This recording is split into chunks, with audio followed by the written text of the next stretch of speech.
நண்பர்கள் அனைவருக்கும் நமது மேடையின் நல்வணக்கம். நண்பர்களே, நமது மேடையில் இன்று நாம் பேச இருப்பது இந்திய உள்துறை அமைச்சர் அமித்ஷா அவர்களுடைய திமுக எம்பிக்கள் குறித்தான கருத்து குறித்து தான். திமுக எம்பிக்களுடைய நடவடிக்கைகள் அல்லது திமுக கட்சியினுடைய செயல்பாடுகள் என்பது அமித்ஷா சொல்லித்தான் நமக்கெல்லாம் தெரிய வேண்டியதில்லை. திமுகவை பற்றிய, திமுக வரலாறுகளை பற்றிய விவரங்களை அறிந்த அனைவருக்கும் திமுக எப்படி செயல்படும், மக்கள் மத்தியில் எப்படி பேசுவார்கள், மறைமுகமாக எப்படி பேசுவார்கள் என்பதெல்லாம் நமக்கு நன்றாக தெரியும். இருந்தபோதும் இந்த கருத்தை இங்கே நாம் எடுத்து பேசுவதற்கு காரணம், 2 நாட்களுக்கு முன்பாக மாண்புமிகு தமிழ்நாட்டினுடைய எதிர்க்கட்சி தலைவர், அனைத்து இந்திய அண்ணா திராவிட முன்னேற்ற கழகத்தினுடைய பொதுச் செயலாளர் அமித்ஷா அவர்களை சந்தித்தார்கள். அந்த சந்திப்பு முடிந்த பிறகு உள்துறை அமைச்சருடைய அந்த எக்ஸ் தள பதிவில் 2026 தமிழகத்தில் தேசிய ஜனநாயக கூட்டணி ஆட்சி என்று அவர்கள் போட்டார்கள். அதற்கு பலரும் பல கருத்துக்களை தெரிவித்து வருகிறார்கள். அதில் ஒன்றும் தவறில்லை. நாம் என்ன சொல்கிறோம் என்றால், அது ஒரு எக்ஸ் தள பதிவு. அமித்ஷா அவர்கள் தனது விருப்பத்தை அதில் பதிவு செய்திருக்கலாம், அல்லது அதிமுக கூட்டணியில் பாஜக இடம்பெற்றாலே அது தேசிய ஜனநாயக கூட்டணி, தமிழகத்தை பொறுத்த அளவில் அதிமுக தலைமை, அதிமுக ஆட்சி என்பது தேசிய ஜனநாயக கூட்டணியுடைய ஆட்சிதான் என்கின்ற அர்த்தத்திலும் அது இருக்கலாம்.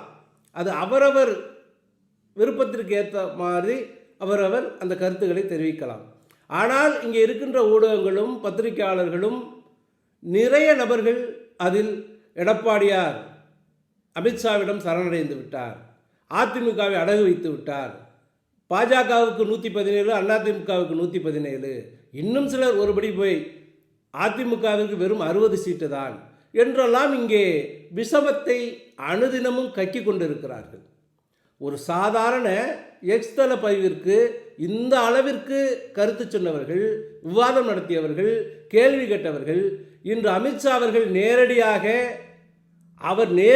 இந்த கருத்தை பதிவு செய்திருக்கிறார். என்ன கருத்தை பதிவு செய்திருக்கிறார்? திமுக எம்பிகள் பலரும் என்னை தனியே சந்திப்பார்கள், அப்படி சந்தித்த எந்த சூழ்நிலையிலும் அவர்கள் இலங்கை தமிழர் பிரச்சனை குறித்தோ, தமிழக மீனவர் பிரச்சனை குறித்தோ, அல்லது வேறு எந்த தமிழகத்தின் முக்கிய பிரச்சனை குறித்தோ என்னோடு பேசியதே கிடையாது என்று பாராளுமன்றத்தில் பதிவு செய்திருக்கிறார்.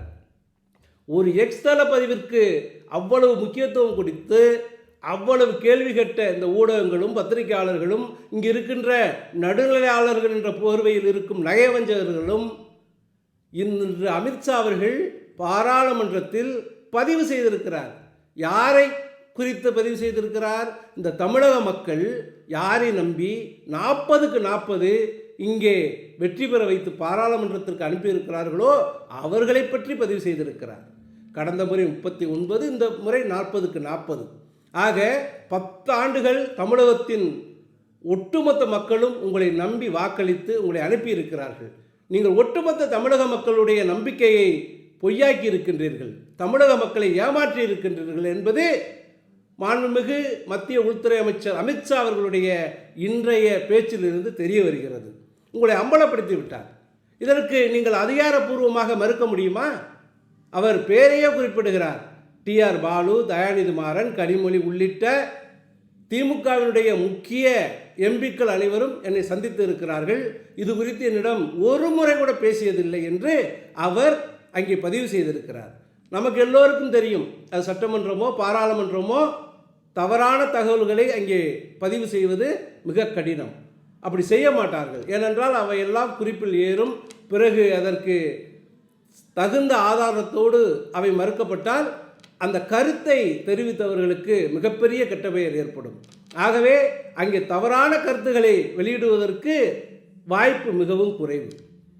நான் என்ன கேட்கிறேன் என்றால், சாதாரண ஒரு எக்ஸ் தள பதிவை வைத்து அதிமுகவையும் அதிமுகவுடைய பொதுச்செயலாளர் எடப்பாடியார் அவர்களையும் இத்தனை கேள்விகள் கேட்டீர்களே, இன்று உள்துறை அமைச்சர் அவர்கள் திமுகவினுடைய எம்பிக்கள் குறித்து இப்படி ஒரு கருத்தை வெளியிட்டிருக்கிறார். இந்த திமுக எம்பிகள் கடந்த 10 ஆண்டுகளில், கடந்த 5 ஆண்டு, இந்த 4 ஆண்டு, அதற்கு முன்பும் கூட பாஜக ஆட்சி அமைந்ததிலிருந்து அமித்ஷா அவர்கள் தான் உள்துறை அமைச்சராக இருக்கிறார். இவர்களை சந்தித்த இந்த எம்பிக்கள் ஒரு முறை கூட இங்கே உள்ள பிரச்சனைகளை, குறிப்பாக இலங்கை தமிழர்கள் பிரச்சனை, மீனவர்கள் பிரச்சனை என எந்த பிரச்சனையையும் அவரிடம் விவாதித்தது கிடையாது என்று இந்த வெளிப்படையாக பதிவு செய்து திமுகவினுடைய யோக்கியதையை அம்பலப்படுத்தியிருக்கிறார். இதற்கு திமுக என்ன சொல்ல போகிறது? திமுகவை தாங்கி தூக்கி பிடிக்கின்ற கூட்டணி கட்சிகள் என்ன சொல்ல போகிறது? திமுகவை அனுதினமும் வாழ்த்தி வரவேற்கின்ற ஊடகங்களில் இருக்கின்ற பத்திரிகையாளர் என்ற போர்வையில் இருக்கின்ற இந்த பேச்சாளர்கள் இவர்கள் என்ன சொல்ல போகிறார்கள்? இது குறித்து இவர்களுடைய கருத்து என்ன? இங்கே இருக்கின்ற பத்திரிகைகள் என்ன எழுத போகிறது? இங்கே இருக்கின்ற ஊடகங்கள் இதை விவாதத்து எடுக்குமா? இன்று விவாதம் நடத்துவார்களா? தொடர்ந்து 2-3 நாட்கள் இது குறித்து விவாதம் நடத்துவார்களா? சம்பந்தப்பட்ட எம்பிக்களிடம் டிஆர் பாலு, தயாநிதி மாறன், கனிமொழி இவர்களிடம் நேர்காணல் எடுத்து என்ன உள்துறை அமைச்சர் அமித்ஷா அவர்கள் இப்படி சொல்லியிருக்கிறார்களே, இது குறித்து நீங்கள் பதில் சொல்கிறீர்களா? உங்களுடைய கருத்து என்ன கேட்டு இங்கே பதிவு செய்வார்களா? அப்படி செய்தால் நீங்கள் எல்லாம் அறத்தோடு நடக்கின்ற ஊடகம். அப்படி செய்யவில்லை என்றால் அதற்கு என்ன பெயர் என்று நீங்களே முடிவு செய்து கொள்ளுங்கள். நம்முடைய கருத்து இதுதான். எவர் அறம்பிரண்டு நடந்தாலும் அது குறித்து விவாதிக்க வேண்டும், அது குறித்து பேச வேண்டும். அதிமுக என்றால் ஒரு நிலை, திமுக என்றால் ஒரு நிலை. அது என்ன? ஒரு கண்ணில் வெண்ணெய் மறுகண்ணில் சுண்ணாம்பு. இப்படி செயல்படுவதற்கு எதற்கு ஊடகங்கள், எதற்கு நடையாளர்கள், எதற்கு பத்திரிகையாளர்கள்? தேவையில்லையே. எல்லோரும் திமுகவில் இணைந்து கொள்ளலாமே. தயவு செய்து மாண்புமிகு உள்துறை அமைச்சர் அமித்ஷா அவர்களுடைய இந்த செய்தி குறித்து ஊடகங்கள் விவாதிக்க வேண்டும். இங்கே சம்பந்தப்பட்டவர்களிடம் அவருடைய கருத்துக்களை கேட்டு மக்கள் மன்றத்தில் வைக்க வேண்டும். அதைத்தான் நமது மேடை வலியுறுத்துகிறது. செய்வீர்கள் என்று நம்புகிறது. நன்றி, வணக்கம்.